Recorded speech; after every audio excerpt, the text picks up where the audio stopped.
everyone, it's Brianna, and this video is going to be the 5 tips in having a successful internship and a successful job or professional experience. So obviously I'm coming from the law school or the law area of professionalism, but I am not an expert, and I think these things are helpful and have been helpful to me, and I think they're things that can work in a variety of different fields. So I know that I haven't done that many law school videos lately, but I do want to keep doing them. So definitely leave comments of ideas and questions and things like that that you guys have. So the first tip that I have is that you should have allies. There should be 3 different people who you have in your network that you are constantly talking to, engaged with, and who can help you along your professional career. The first one is a mentor, someone who you talk to about career plans and kind of things that you want to do and accomplish in your career, and who can guide you in those ways. The second person you should have is someone who you trust, who you can ask dumb questions to, maybe a supervisor, but not someone who you think will maybe laugh about it or go talk about how you don't know those answers to someone else. It's kind of hard to gauge who those people are, but definitely try to look it up yourself first. Don't just go up to someone and say, I have a question about this, and you haven't done any work on it. I think a successful intern or a successful employee, attorney, what have you, would be someone who said, here's how I tried to figure out this answer, here's what I said, or here's what I thought the answer would be, but I wanted to double check and just kind of make sure. I think that will go a long way and kind of show that you're kind of struggling and grappling with the issues. The last person who you need, and you don't necessarily need this person, but someone who you can vent to, who preferably isn't in the office, just if you kind of need to let out some steam. I call my grandma or like one of my close friends, my line sisters, any of those people that you have who care about you, care about your interests. I think those are great people to kind of talk to just in case you need to recharge, or I think those people are very helpful for your mental health and kind of well-being as an individual. You should have a file where you black out the names or black out certain things, where you keep the legal analysis of different issues so you don't have to reinvent the wheel every time you have that issue.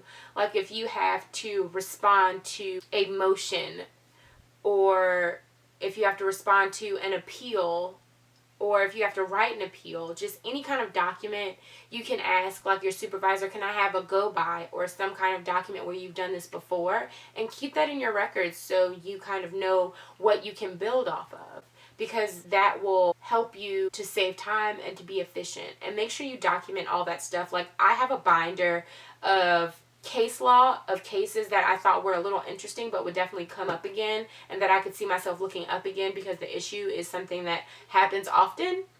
And so I'd hole punch it, put it in my binder, and then next time when I need to reach for it and I'm like, I know there's a case that has these facts, let me go look at my binder. That same binder has questions that I ask different witnesses for different types of cases, whether it's a drug expert or whether it's a victim, whether it's kind of just a weird situation where I know that it will come up again. I definitely keep it in my file to pull out later if I need it. That same binder also has motions and other things that I've written for other cases, just to kind of keep the format and see kind of what things are important, what things are different.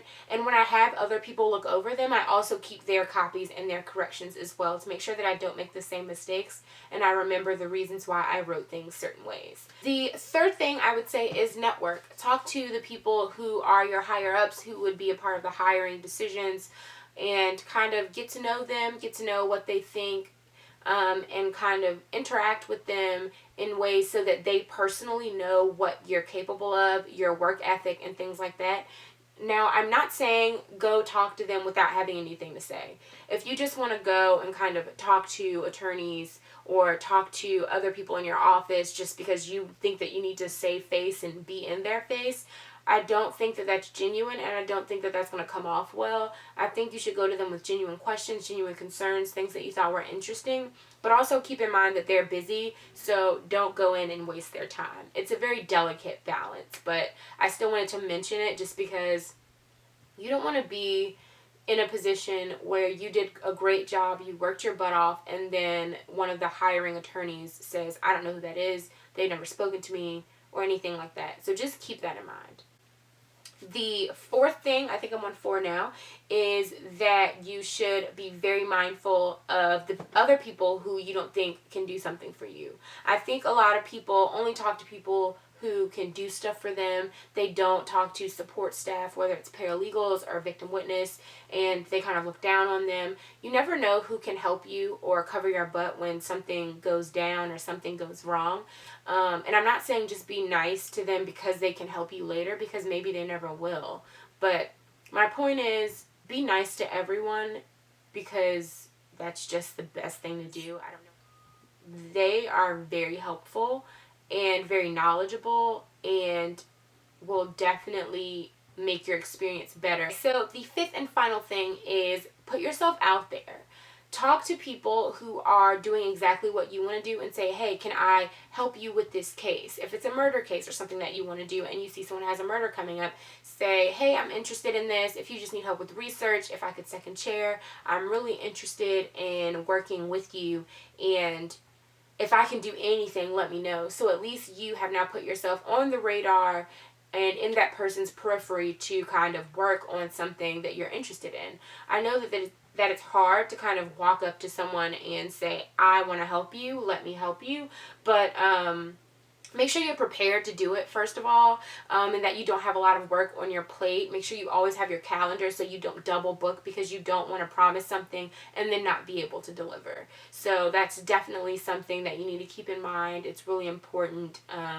But don't just be comfortable in what you're doing and the task you're given, but always try to improve. Always ask for feedback. Just making sure that you keep the lines of communication open between you and your supervisor, other people who work with you and see your work, or anyone who you can think of who is there when you're doing your work may be able to comment on your performance. So definitely ask as many people as you can and as many people as you can think of, so you can get the best experience out of your internship or out of your job. So hopefully you guys enjoyed this video. Hopefully it was helpful, and I'm interested to learn about your internship experience, things that you've learned throughout your careers and things like that, because that's what this kind of medium is for. So I will see you guys in my next video.